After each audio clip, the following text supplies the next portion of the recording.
and welcome. You are listening to The Lama podcast. I'm Gunjan. I'm Rajiv.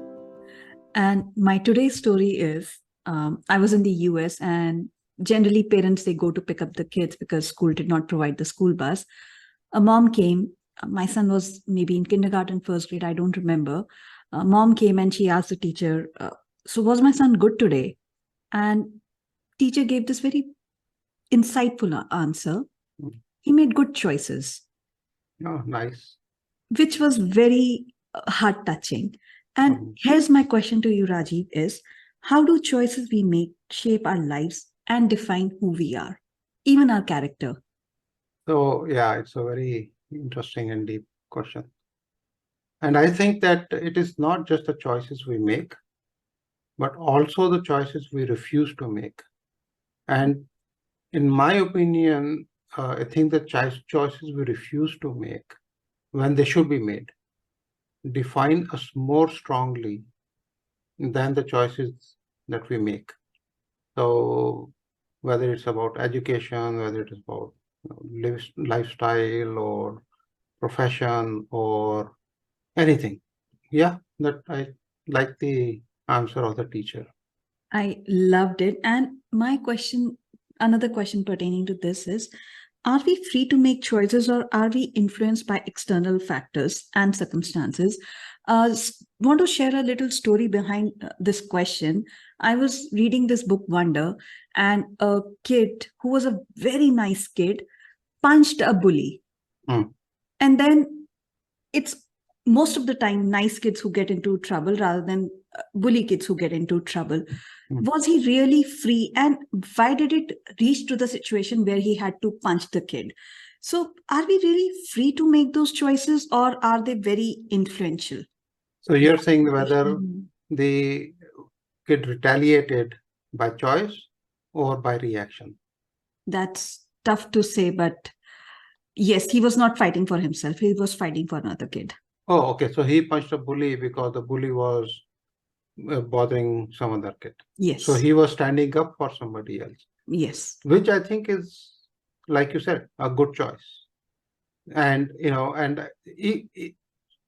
equally bad choice is what you see most of the time, that, you see a person on the side of the road injured and people do not make a choice to help that person.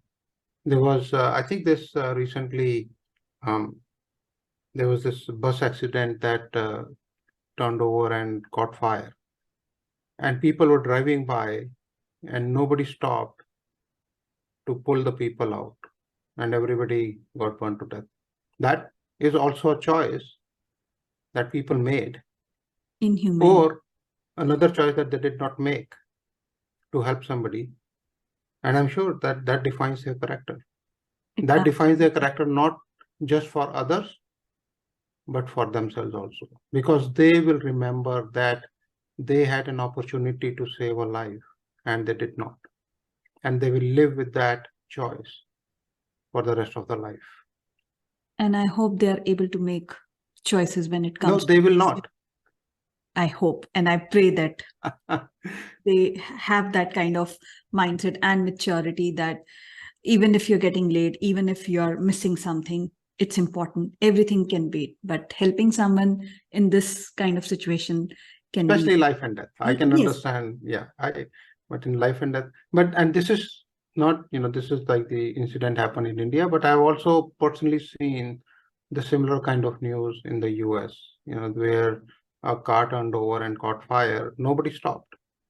And then a couple of young kids who stopped and helped the person inside the car out and saved that person. Now, this is exactly what you were saying, that good choices or bad choices or choices that we do not make do define our character. Whether we are free to make a choice or not free, that let's discuss that. But these choices are very much influenced by the fake news as well, or maybe real news, we don't know. But there was this news which was circulated that people will set up a small fire, someone will ask for help, and then they'll just destroy everything. So there are these factors as well, and we cannot ignore them, that these news go on and people really have maturity, do not have maturity to understand and segregate between what is fake news and what is real news and what actually happened and didn't happen. But yes, you cannot label everyone as bad, and every time you see a situation, it cannot be like it's a man-made situation. Yeah, it's not like a trap. So I agree that, that people have to be cautious. It's not that you just start jumping and helping everybody, because that's a choice you have to make. You can definitely make a choice and say, I don't care. And that's fine. Absolutely fine. But the choice should be very conscious. That's the main thing. Even if you are refusing to make a choice, Mm-hmm. very simple thing, like I like chole bhature, my and the kulfi and all that. So whenever I visit Delhi, and if I could eat like chole bhature for breakfast, lunch, and dinner, and kulfi to shave it off, so top it off, And and then say, I don't care. yeah. But the thing is, that's what I'm saying. That you can say I don't care, Yeah, or you make a decision that let me balance it out. yes, there is a continuous battle that we experience on daily basis between our mind and our body, and it starts from right when we wake up. Can I sleep for another 5 minutes? Can I hit the snooze button?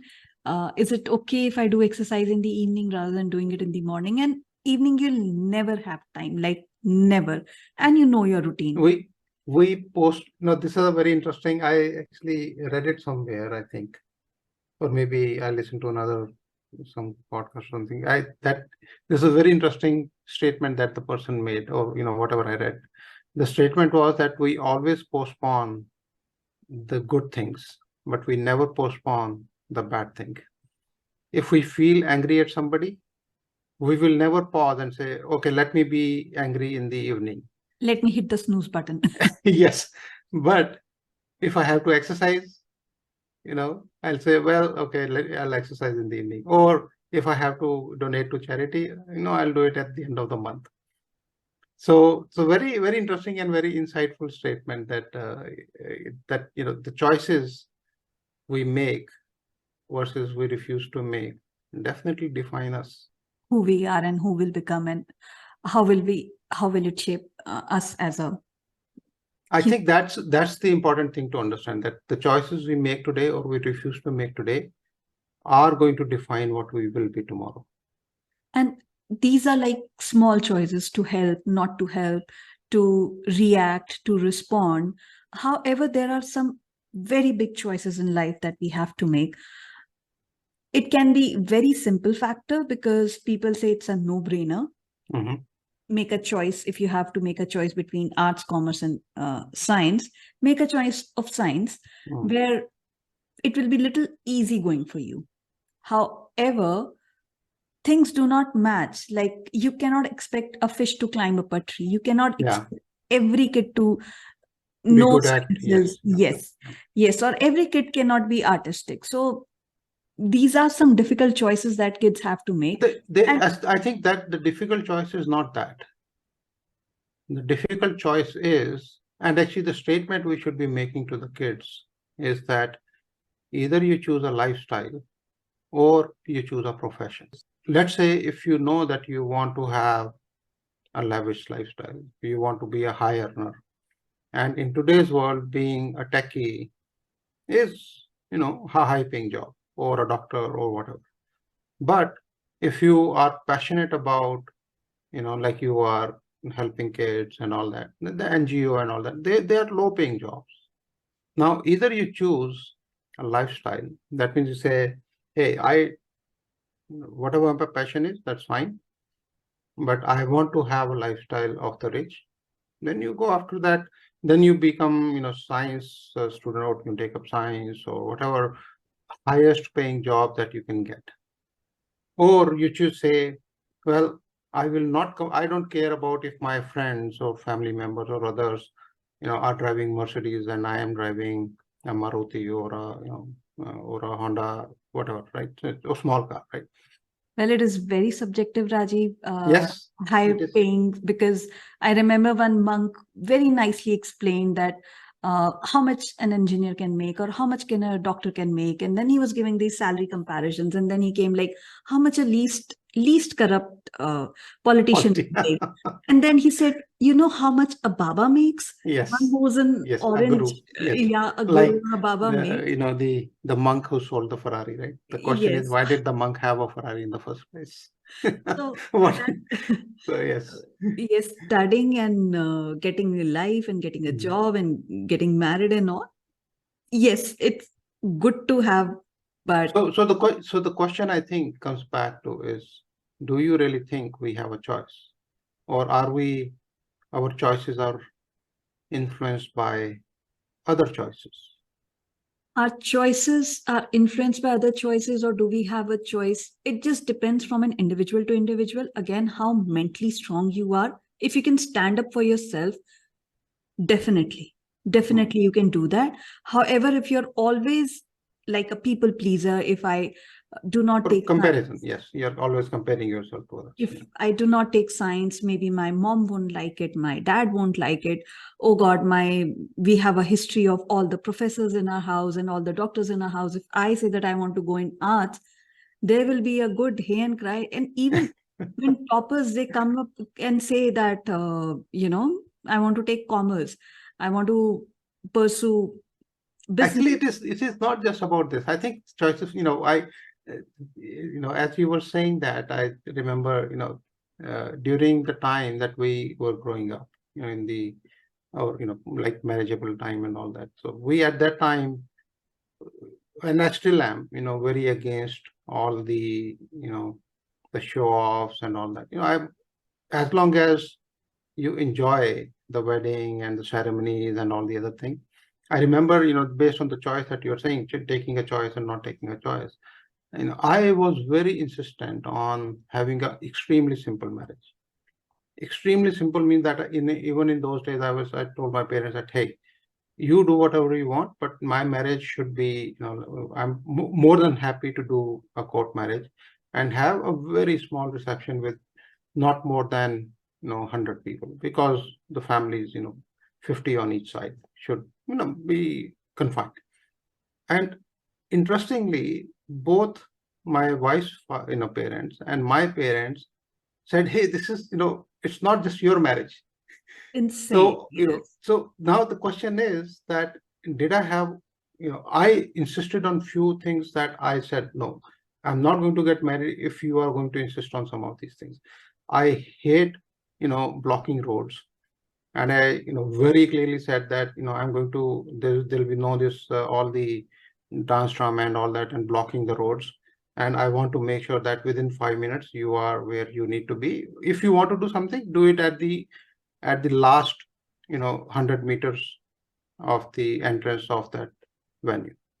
And I said, I'm not going to get married if you are going to insist on someone. So there were things that I believe that, I could put, like you were saying, put my foot down and make a choice. But then there were things that, both me and my wife said, okay, whatever, so, and then we did not make those choices. We said, okay, if, but we balanced it out that if it makes our family happy, let it be. So that was again a different kind of choice, but that was not our choice. And on the lighter note, Rajiv, did you ever get that fear, if I don't listen to my parents, they'll throw me out of the legacy of Nandas and I'll not get anything? And no, I never had that. And actually, I insisted that my father, I kept telling him that you need to trust your upbringing of your children.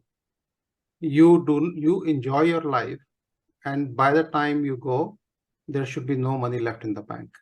Okay. Because you see, this is again maybe a different topic, but he was like a typical Asian parent and all, that, oh, I have to leave you. He's saying this is all for you. I said, no, you have raised kids, both me and my sister. We are intelligent, we are earning. That's more than enough. Why do you insist that you have to leave money for us? We don't need it. I would rather have you spend that on yourself, go roam around the world, enjoy, whatever, like, I think in the one of the podcasts we were talking about, Yes. like postponement of living. Yes. If not now, then when? Yeah, exactly. So, but my father made a choice. He said, no, oh, so and so has left so much for their, kids. Oh, yes. Oh, yes. They leave for 7 You can, generations. yes, exactly. But why? Are your generations so stupid? Do you not have confidence in your parenting? No, Because maybe whenever, they read when, Darwin's theory that, see that, I always wonder on that when parents say that I want to leave so much of money or so much of, wealth and estate for my kids, I say that means that you do not trust your children that they will take care of themselves. Second, you do not trust the education you have given them, that they are skilled enough to, fend for themselves. And third, you do not trust your parenting. That means that you have not raised very confident and very, independent children. So tell me what's wrong there. So one thing that I'll never do, Rajiv, is to doubt my parents' intuitions. I don't know how, but somehow they work very nicely. So Oh if yeah, they are, that's parental intuition. Yeah, but yes, so if yeah, they are that's fine. saying something and they are saying do this or don't do this or do it like this or don't do it like this. That's experience talking, right? So yeah, but like I'm sure that your son say the same thing about you and your husband. Oh my God. Oh my God. So this evening, he said, Mama, have you seen my gray t-shirt? I said, it's there on the chair. He said, no, it's my gray hoodie. It's not the t-shirt. I stood up. I removed the hoodie. I gave him his t-shirt. I said, I have this ability of seeing things that are right there. I Yes, really don't know where those abilities are with you. And that's what I'm saying. That's the experience, parental experience. But so, so yes, one but thing. let's go back to the topics. Yes. The So topic of again, free choices. coming to choice and coming to intuition. Mm. How much can you trust your intuitions when you're making a choice? Yes, people do look at the data point, they do look at the patterns, they do look at what happened in the past, but somewhere and somehow they follow their gut as well. That No, maybe people actually, this is where I think people, if they escapism. would follow their gut, most of them would make the right decision, the right choice. And this is where I think the debate is, and if you read Carl Jung's, theory of uh, uh, essentially psychology and all that. So he talks, interestingly about some of these topics, and the the gut feel when you get, we suppress it and we say the data is saying something else, even though my gut feel is saying this. Now there are two school of thoughts, and what we also teach our children is that look at the data and be very objective. Don't trust the gut feel blindly, which is fine. But then we also do not teach them that look at the data, and once you are confirmed that you have the right data and those are the facts, then sit on it and then you listen to your gut. I personally think that that is the right way of making decision. But that's also a way where you cannot have a spontaneous decision. I also say the similar thing. Don't say yes or a no. Explore your options. See what can be done and what cannot be done, and how can we do this. Of course, if we want to make a trip and we cannot afford business class, rather than saying we cannot afford it, let's see how we can reach that point that we can travel in business Comfortably, class. yes. Yes, how can You see, the intent of traveling by business class is that you are not tired and reach in comfort. Then right. figure out a way how to achieve the same results by different options. So Rajiv, when we tell our kids that explore the possibilities and see what you are going and what you're signing up, we are giving them the opportunity to make decisions, but are they actually free to make those decisions? Are we free to make decisions? We are always free to make decisions. The method of making a decision may vary by person. So, Yes. and this was very interesting, and I refer to Carl Jung because he talks about some of these things. He came up with this introvert versus extrovert personality types. And the key thing that when he originally talked about it, it got like changed over the courses of decades and last century. He was mentioning that a person who is introvert will make a decision based on his or her internal thinking. Right. Right. So what you are, like we say, if you are self-actualized, then you will self-realize based on your choices. Right. An extrovert person is who decides based on external factors.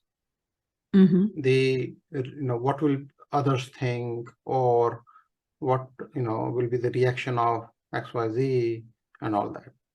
So he made, originally that was what he was meaning when he said introvert versus extrovert.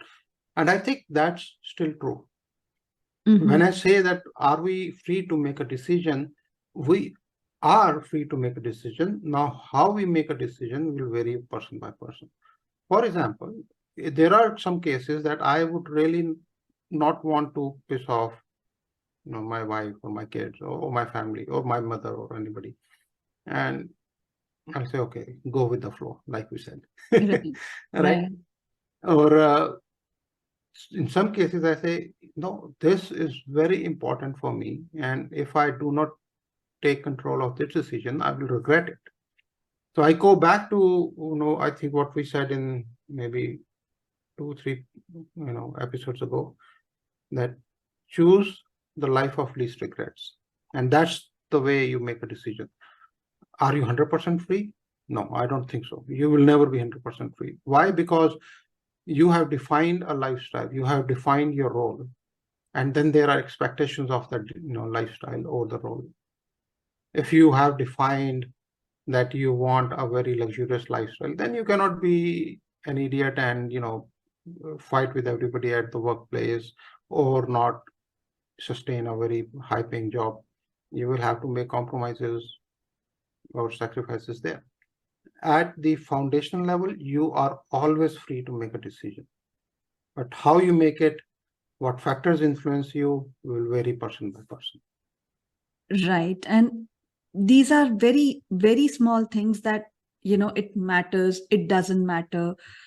Am I hurting anyone? Is anybody getting offended? I think before, I'm born and brought up in North, and the kind of language and the kind of colloquial we used to speak, trust me, today, if I use that at workplace, yes, I will be thrown out. Oh yeah, no, not just These that. These are the small little choices. Yes, not just that. Even if you look at, even in the US and all that, I've been like working in the US for almost like three decades. So over the course of years or these decades, you can see what was acceptable at workplace even 10 years ago. It's no longer acceptable today. So yes, from that perspective, your freedom starts getting confined to, you may want to use the, F words, which you were able to use 10 years ago freely. I have seen even, we used to have some very heated discussion at the office, and and this is not just men or something, men, women, everybody were like F-bombing each other like anything. Yes. Right? But today they are very polite. But now the question is, are they polite because they are internally translating the F-bomb to a very polite word? Or are they really polite because now they have, over the course of the decades, this generation has become very polite? My take is that no, they are being trained to be polite, even if they are, and that actually, from my perspective, leads to more mental health issues and more, because now you are suppressing, you are repressing everything, and you are on the surface, being good. So you are not actually free to be good from that perspective. Yes. So are they polite or are they just being polite? Yes. Are they good, or they're actually just being good or nice? Exactly. Actually, you put it very nicely. That are they polite or are they being polite? And there's a very, very important subtlety. So, very nice choice of words. That's what we are talking about, choices and how it is. And how do we cultivate this kind of mindset of making good choices? Like, not only just considering, like, I just cannot make a choice of smoking in front of pregnant women or a kid because it can harm them, right? But it's my choice to smoke. Like, I'm a non-smoker, but just for the sake of whenever I have to smoke a cigar, I go out and smoke cigar. Right. So this is the kind of small choices, but how do we cultivate that mindset of having mindful choices? You want to do something, you're free. Very, very basic example. Like if I'm going at an event which is organized by a Pakistani family, I'll ensure that I'm dressed up modestly. So because you have to respect, the traditions and the values of your other people. Yes, so, I agree. So how do we cultivate a mindset of making choices freely? I think that there are multiple answers, but I can share with you, something that I discovered and I have been practicing for some lot many years now.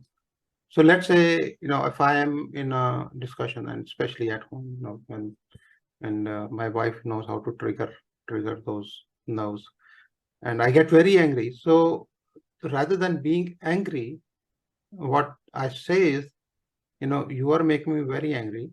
So let's pause this, and we can either discuss this, in a very mature way, or we can like argue and beat up each other. Now it's her choice, right? So sometimes she gets the hint and, okay, that's fine. But sometimes she will keep poking, and then we will have a very heated argument. And, then I will not hold myself back in terms of, obviously I don't remember, and, like I have ever used bad language, but, other than if I'm with very, very close friends, and having some drinks and all that. But, but I say that, hey, it is making me angry. So I need to cool down, and then we can have a discussion. So you are expressing, you are actually stating that what you're feeling, but you are not just reacting to the situation. And I think that has helped me a lot. I used to be a very, actually it is very interesting that people who have known me 30 years ago and they see me today or 20 years ago, they do not recognize me. I have changed so much. I have worked on myself so much. No, not a similar opinion, but yes, please go ahead. And no, I'm talking about like people who, very who were in daily interaction with me and all that. I remember that with you and all, we should talk like once in 3 or 4 or 5 months, over email, just talking about that couple of stories. But I'm talking about people, I grew up with and all. So, they see a dramatic difference in me over the course of time. And, I'm sure some of it is age, and some of it is that I have worked on myself so much over the course of these decades that. And this is a request from all the girls and women and married women and everyone who have boyfriends and husbands. Rajiv, please curate a course for boyfriends. No, Vanita will create that course, not me. How to not to be mad. I keep telling her that, okay, I am today. Actually, this is a joke that I always, and my kids laugh at it, that, I am today what my wife has made me, and I dread to think what if she changes her mind. Good one. But yes, this is a mass appeal. Girls, please come to our website, dalailama.com, and post your request for Rajiv that he should curate a course. How not to be mad when you're actually mad. So we'll enroll our husband, boyfriends, and whoever want to. I mean, I can enroll my son wife, as well. My wife will do that course. Yes, you can collectively. You should actually. The request should be, how do we train our husbands? Okay. So okay, we are like way off the topic. Let's get back. I'll rather train a dragon and make that choice rather than train a husband. So I'll play with that. And then coming to kids and husbands and all. However, my question again, are we free to make a choice, or if not, and then So what do you think? I'm sure that you have made a lot of choices in life. Not a good one, but Doesn't matter, good or bad. There were a few which were forced. There were a few which were like I really did not have any say. But now I'm at a point that this is something I'm pursuing. This is something I'm going with. Let me know if you have any So problems. the question I have is that when because I told you about my which is one, there are two things. One, I'm a male, right? So I have socially certain assumed advantages, or the personality type that people think. And you as a female, there's another, that stereotyping that we always have, right? Now the question is, from your perspective, why did you not have choices? Why they were forced upon you, and why did you not push back? It was not forced, Rajiv, is how I'll say. It was put in a manner that I made those choices. You close everything, you keep just one door Just open, one and door you open. say that this is your choice. Like, it's like the Henry Ford said, yeah, you can have any color of the car you want as long as it is black. yeah. So when when my husband asks, like, I say that dinner is ready, and then he's like, what are the choices? I say yes or a no. Yes. So sometimes you get choices like, you're just made to go towards that choice, and you're not even mature enough to think like that. And this thing is engraved that whatever elders are saying is good for you. You have not seen the world. You don't know how cruel the world is. My point today is that if someone will fool me, how many times can someone fool me? Financially, emotionally, how many times can someone fool me? Yeah, Once. depends on you, right? So I will not let them fool me another time. Yes, but I think the important thing that you are raising is that the society or whatever situations, they transpire so that you are only shown one door, and the only choice you have is yes and no. But do we call that as freedom of choice? Are we free? Are we not free? Am I today free? Absolutely not to make any choice. So what would free? Let's say if you were free to make a choice today, any choice, right? What would that be? I'm not saying that what choice you will make. I'm saying that how would the world look like that you are free to make any choice?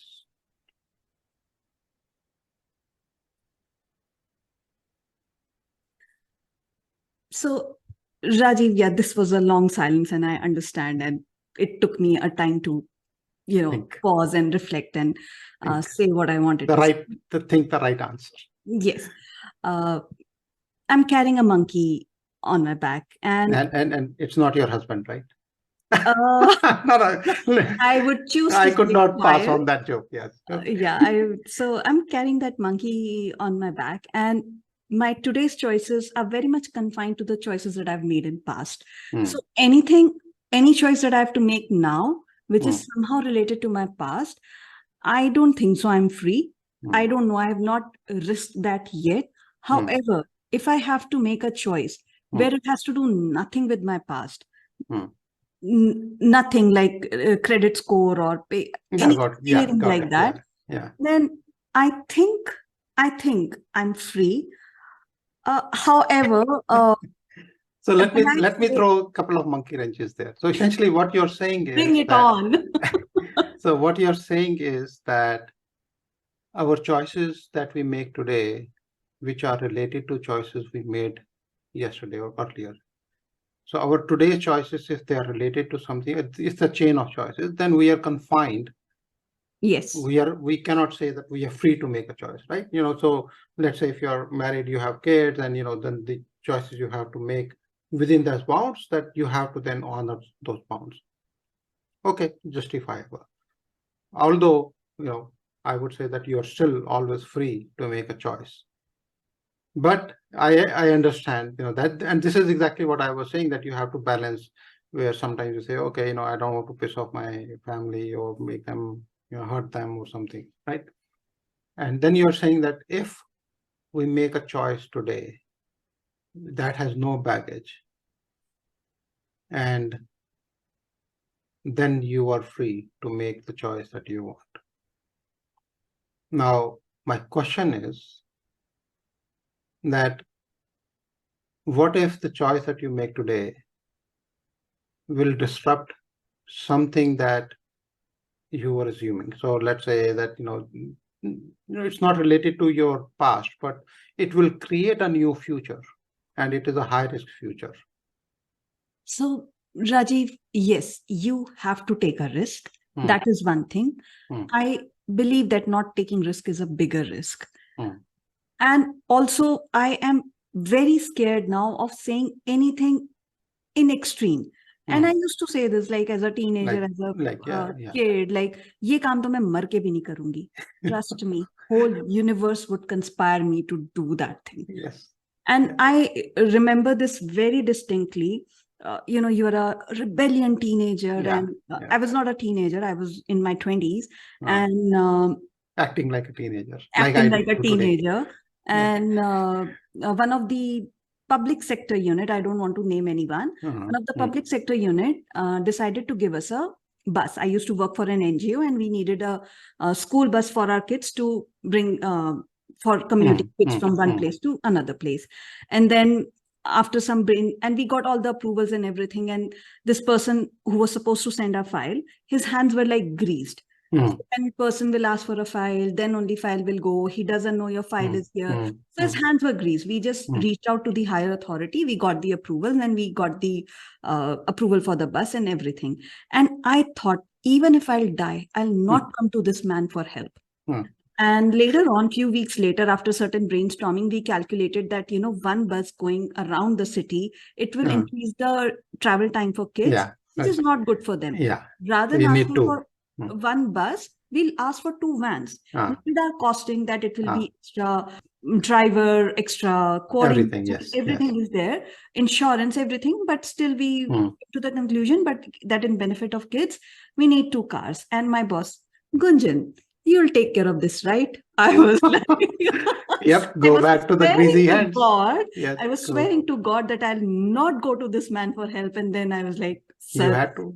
Please. I folded my hands and I begged in front of him, please change our proposal, change and get this signed. Here's more money for you. So the thing is that, that is where the sense of guilt and sense of this thing starts creeping into yourself, because you have to be very aware of, are you making this choice because you are free to make the choice, or are you making the choice because you're confined by, like you said, the situations or other things. And Rajiv, as in the starting of the episode, you said that it's not just about making choices, it's also about not making some choices. The biggest regret of all the episode that I just said in my like just now, the biggest regret I have is why we did not escalate this. Why we did not make any official complaint after everything was done, rather than we knew higher authorities, because we have a very strong network. And there are rules and processes in the government, and if you make a written complaint, it will be acted upon. But yes, again, the choice was that who will... No, you refuse to make that choice because you said, you must have thought, hey, let it be. Who will take that pain of going exactly, to the court, you'll have to go and launching that complaint and everything. No, this is the regret of my life, that we did not escalate this. And I really did not think about going to the court or anything. It just did not cross my... I understand.